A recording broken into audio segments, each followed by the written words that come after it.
Hey friends, Karen Baskett DIYer here. All right, you guys, today I have got another product review I would like to do for you. Go2Crafts reached out to me and asked if I would like to try out their DTF starter kit. I said yes, absolutely. I love doing these kinds of things. So today I'm just going to open this up. I have already opened it and looked through it, and it is packed full. It is super amazing. But I'm just going to pull each thing out and show you what all it comes with. So hold on just a sec. All right, to start with, like I said, this is from Go2Craft. It is a DTF transfer starter kit. It comes with a Teflon sheet, a little dustpan and brush, which is super great. I love that. It comes with gloves, several pair in fact. It comes with heat transfer tape, instructions, of course, and I'll be looking those over here shortly. It has some sticker strips, and that is, from what I have figured out, that is to help you determine which side of your film is the correct side. So, all right, we've also got premium DTF transfer film, and I'm really excited to try this. I'm doing it on something different than you might think. Okay, and then of course the premium DTF powder. All right, and one last thing which I love so much, a tray. Oh, and some tweezers. Okay, so it has a tray that you do, you pour your powder over, which again, I love that, and some little tweezers. So let's just get started and see how this works. The instructions seem to be very clear. You can see here on this side, it's got step-by-step with everything you need, even down to the time and temp.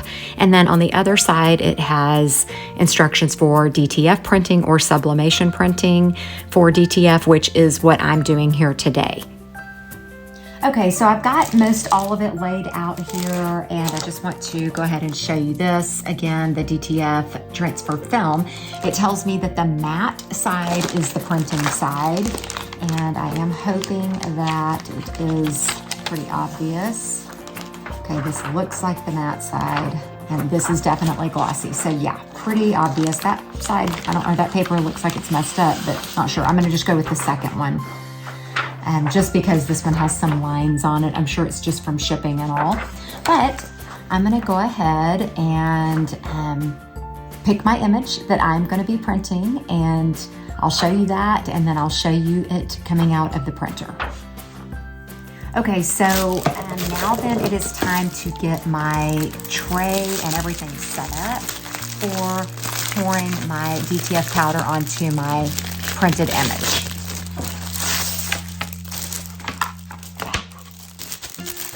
Now I for sure want to print it and then immediately pour it over, so I have not yet printed it yet, just FYI. I'm just getting all set up here.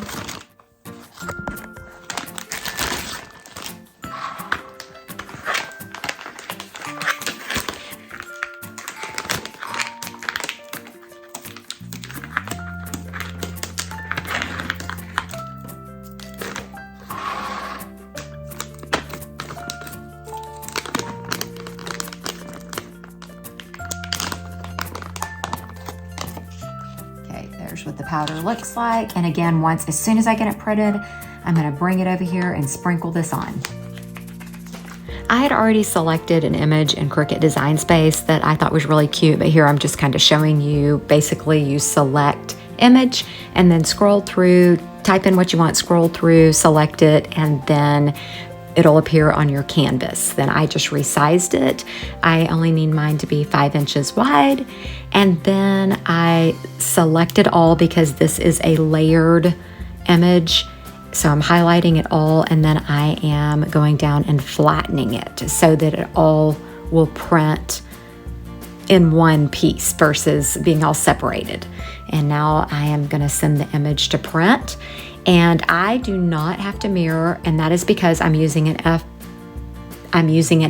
F170 sublimation printer. It automatically mirrors for me.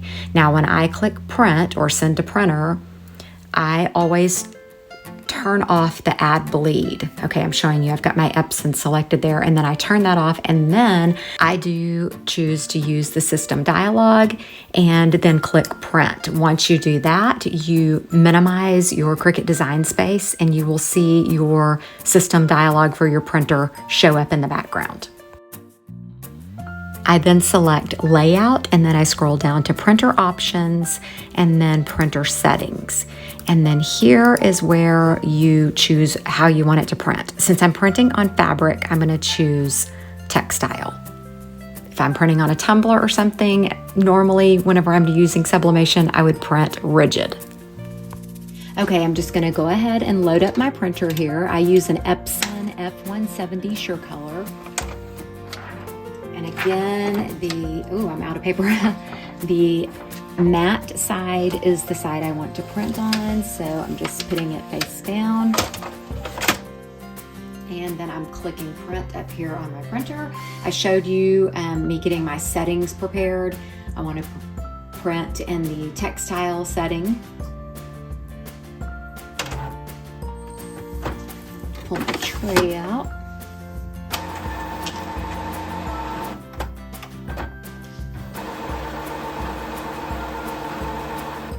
Okay, so it is not recognizing my transfer sheet in there because it's not thick enough. So let me do a little trick that I learned whenever I used DTF powder the last time.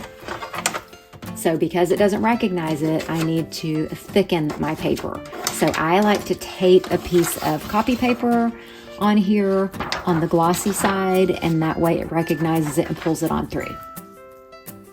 Okay, I'm all set. I've still got it matte side down and a piece of copy paper taped to the glossy side to help pull it through.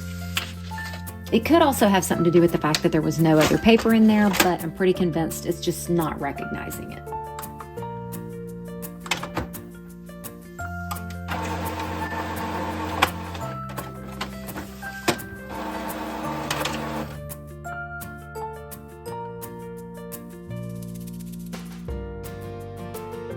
Okay, here we are. It just finished printing.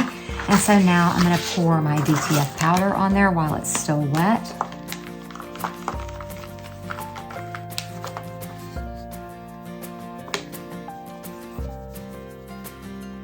I know I'm a little excessive with it.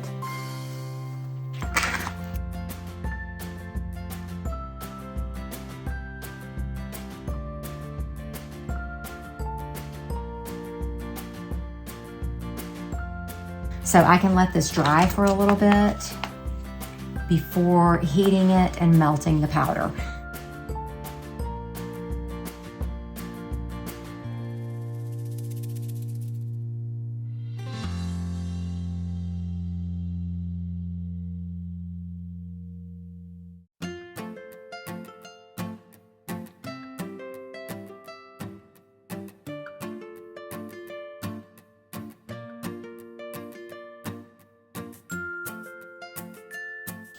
Okay, so a little trick that I learned last time I did DTF powder was the fact that my HTV Ront Auto Heat Press did not melt it completely, you know, for the pre-melt. So I'm gonna be using my HTV Ront Portable Heat Press to melt it, and you're gonna see that. Right here, I've got it set up. I've already got it preheated. It is at 410 degrees, and I'm basically going to heat it until I see that it has melted. So I just lay it out here, and I'm gonna try to let you see this process. It happens super fast. You can see it melting and smoking, which I do not like the smoke, but that's just part of it. Normally I would have my air purifier going, but I want you guys to be able to hear me. I would also have a fan going. Okay, so that's nice and melted. I'm just gonna lay that to the side, turn this off. And now we're ready to press it on my garment. It's not really a garment. It is a flour sack tea towel that I'm gonna be using. I usually use these with vinyl, and I make tons of tea towels every year around Christmas time. So I thought how fun it would be to use this DTF transfer on a tea towel. So that's what we're doing. Okay, it's recommended that I press it at 320 for 15 seconds. So I'm just gonna turn on my heat press and get it set.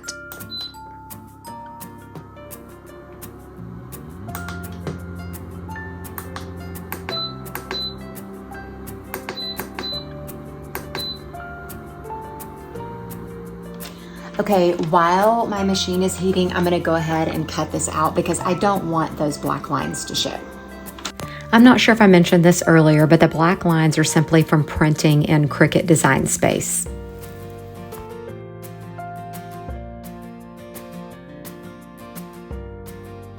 Okay, and something else that I've noticed whenever I do DTF, sometimes my printer drags a little bit, and so I'm seeing some little spots that shouldn't be there. So I'm gonna try to get a razor blade or something and scrape those off. It's actually coming off really easily. Just being careful not to bump my design. But you can kind of see like right there, a little drag mark. I think I got them.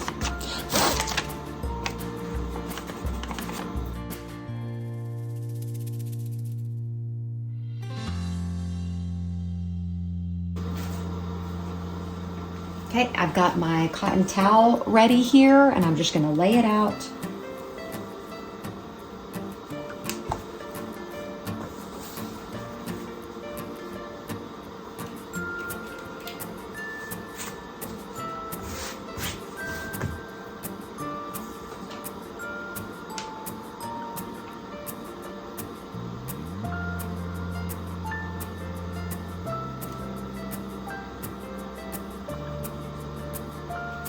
Super cute.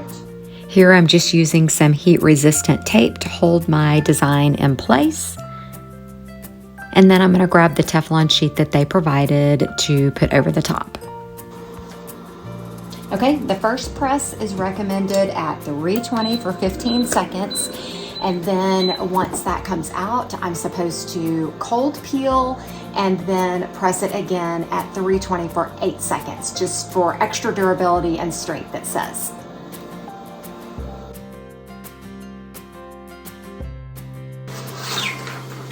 The Teflon sheet got stuck in there. Okay, oh my wow, this is looking so cute already. I'm just gonna bring it over here on my countertop and let it cool.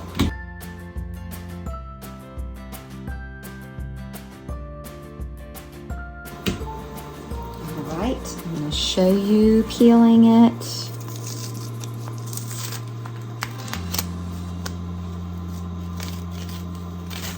You guys, this is so stinking cute. So cute. Okay, so really quickly, I'm just gonna stick it back in here for 8 seconds with the Teflon sheet on top of it again.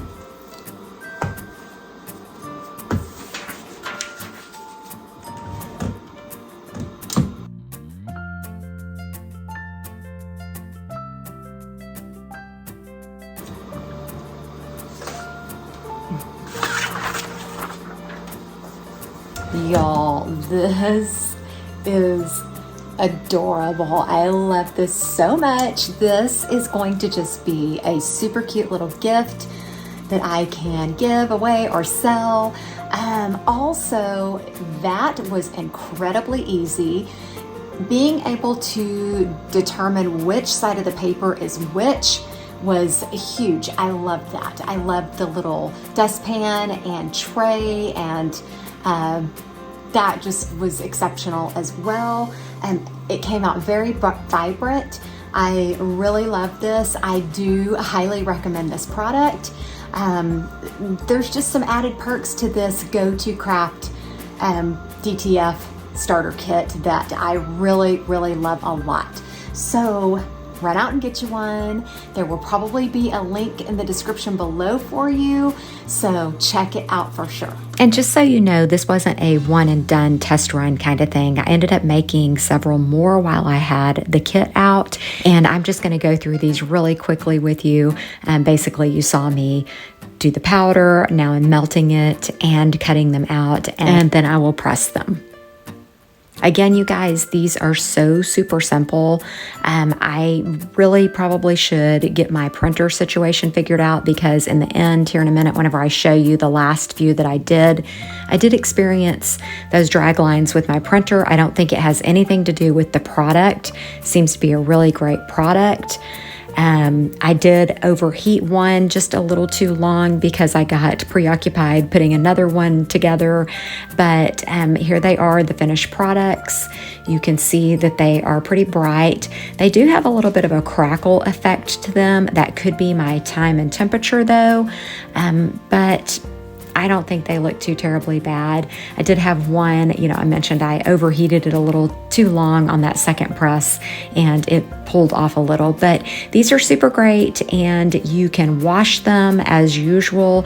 I mentioned in the beginning that I used HTV in the past on these, so I'm really excited to have this new DTF powder kit to move forward with my tea towels, t-shirts, and whatever else I decide to use it for. Here's just another little rundown of what all comes in the kit. Again, the tape, the dustpan and brush, the tray, the tweezers, the actual film and powder, gloves, a Teflon sheet, and instructions. So you guys, this is a really great kit. Like I mentioned in the beginning, it's packed full, and I can't wait to keep on creating with it. I hope you found this tutorial, unboxing, and review helpful.